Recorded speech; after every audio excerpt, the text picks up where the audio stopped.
Nawawala ako, boy.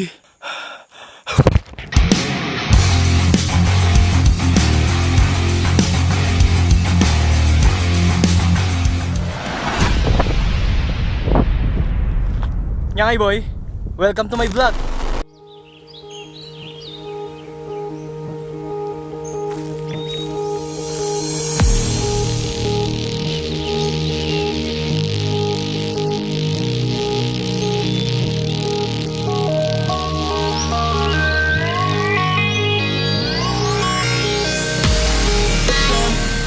Tayo ngayon, boy, sa Dupax del Sur.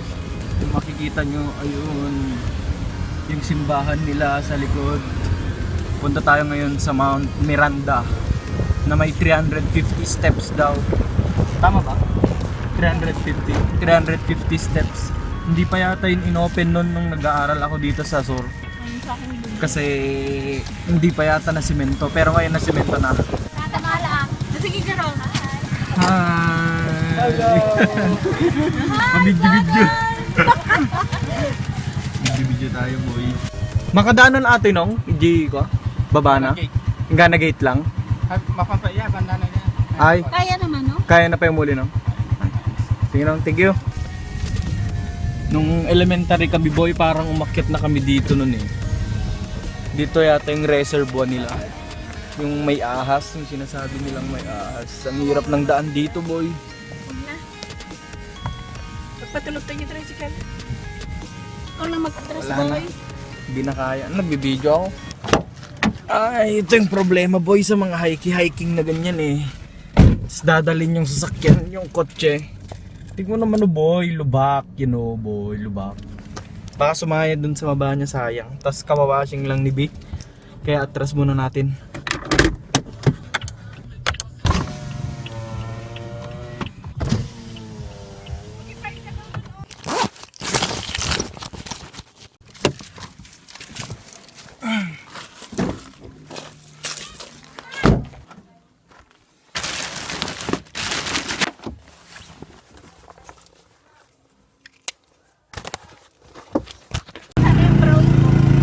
Tricycle na tayo, boy.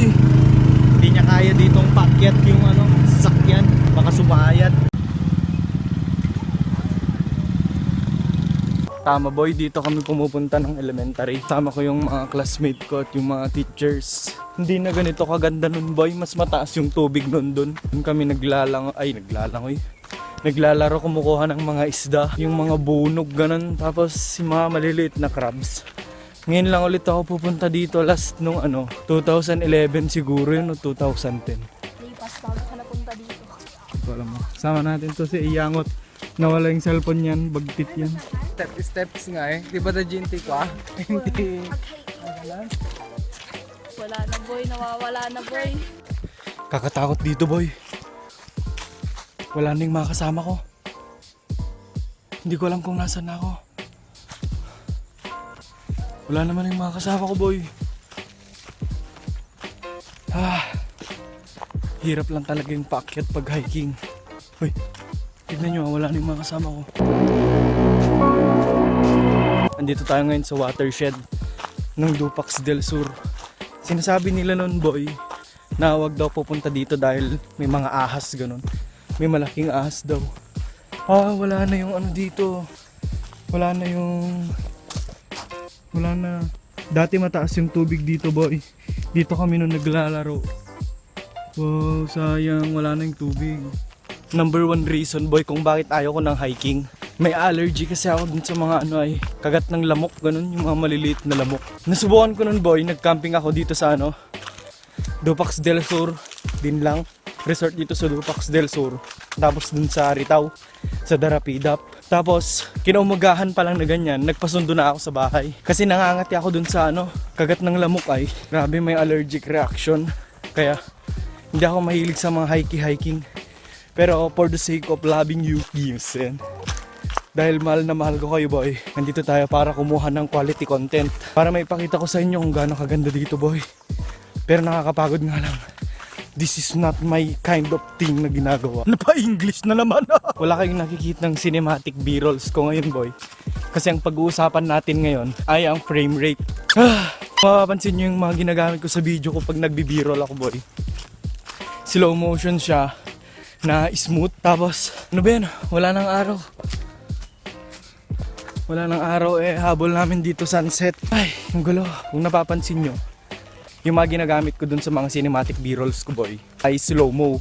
Para naman damang-dama mo yung feeling ng b-roll, di ba? Ano to? Hinaharang. Hinaharang dyan. Yun ang pag-uusapan natin ngayong araw. Naririnig nyo yun, boy?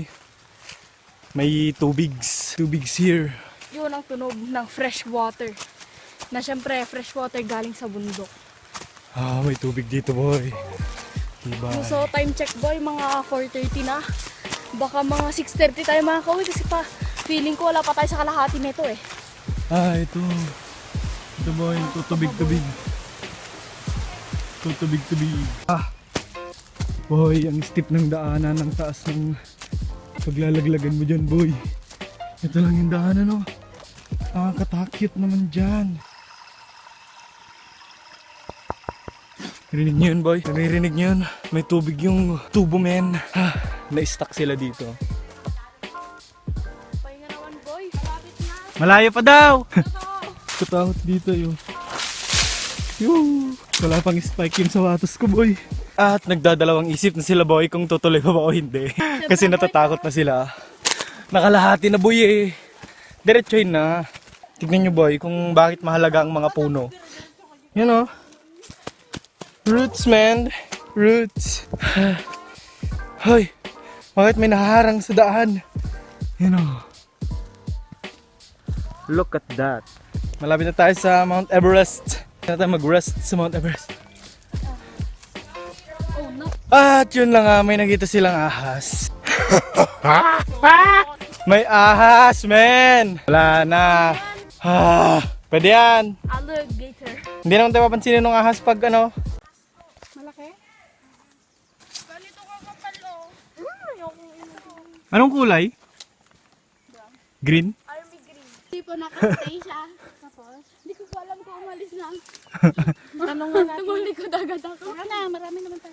Oh, tignan mo yung dinadaanan mo. Kulay, army green na snake. Meron?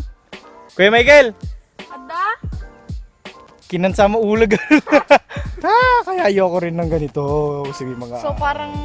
Dito na tayo sa Mount Ulag, friends. 4:38. At mukhang mami-mission failed kami dito, friends. Kasi kung wala pa daw kami doon sa paanan ng stairs, hindi na daw kami tutuloy. Tsaka tip number 1, dapat meron kang hawak na stick. Nakalimutan ko, sabi ni parang Bear Grylls, dapat magdala ka daw ng stick.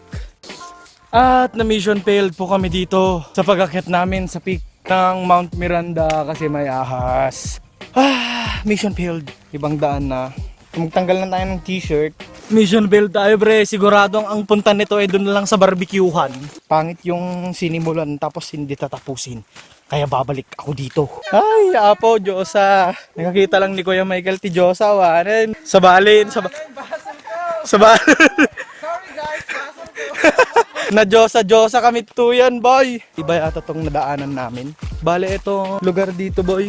Mga 3 kilometers away from dun sa bayan ng Malasin. Pero hindi yata ito mali yung nadaanan namin dito sa Mount Miranda. Nandito tayo ngayon, boy, para pag-usapan ang frame rate na madalas hindi pinapansin ng karamihan na nagbibideo, na nagba-vlog. Pero sa akin, natuto kasi ako na yung mga cinematics na ginagamit ko, ginagamitan ko ng 240 frames per second ng iPhone. Bale, iPhone user pala ako. Sa pagbibideo lang, may nakalaan sa akin na iPhone. Bale, ininvest ko tong iPhone sa paluwagan, 240 per week. Bale, alam naman natin lahat, boy, kung paano pumunta dun sa slow motion, di ba? Pero ang pagkakaiba lang, kapag ginamit natin yung 240 FPS kesa dun sa 60 FPS, boy, mas pangit yung quality ng video. Kasi yung gamit natin dun sa karaniwang video, gaya nito, 1080 at 60 FPS.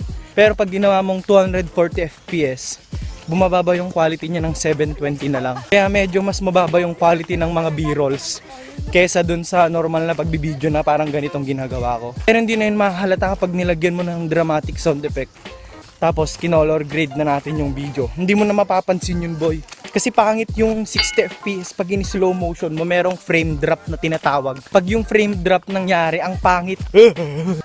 Papaganon ka na lang ay kasi sobrang yung parang ginaganyan mo yung blackboard ay kapag ang gamit mo 60 fps. Tapos in slow motion mo, merong frame drop doon, nagkaganyan-ganyan yung video mo. Kaya kami na wala dito, boy, sa hiking namin kasi may balat pala ako sa puwet, nakalimutan ko, boy. Andyan na ba yung footpath? Dito na! Yes! Oh my God! Sinasabi ko lang kanina, boy, na hindi ako titigil hanggang hindi ako nakakabalik dito. Andun na! We can see the future! Ito na ang patunay, boy. Hindi kami nagnabangir. Hindi kami nagnabangir, tatay. Dinerecho mi. Nataw-taw kami. Hindi gayam dapat. May kadwa nga bantay mi atin. Yan na. Yan na, boy. Ang pakyat. Yan na si aming layo niya. Malapit na tayo. Andito tayo ngayon sa Mount Miranda para kumuha ng magandang content. Para sa inyo to, boy. Malapit na tayo mag 1K. Malapit na! Malapit ko! Ay, hindi natin naabutan yung sunset. Worth it, boy. Natakpan ang ulap. Bale, pangalawang hike ko na to sa mga ganito. Yung una, yung first vlog ko dun sa Cordon. Pero 1,000 steps yata yun. Ito, boy. 350 lang. Napakaganda dito, boy. Sa mga nagbabalak ng short film. Nire-recommend ko dito sa Mount Miranda. Kasi tignan nyo to. Yan. Kita nyo yan? Bale, yun yung papuntang Malasin. Makikita nyo, yun yung Benay Bridge.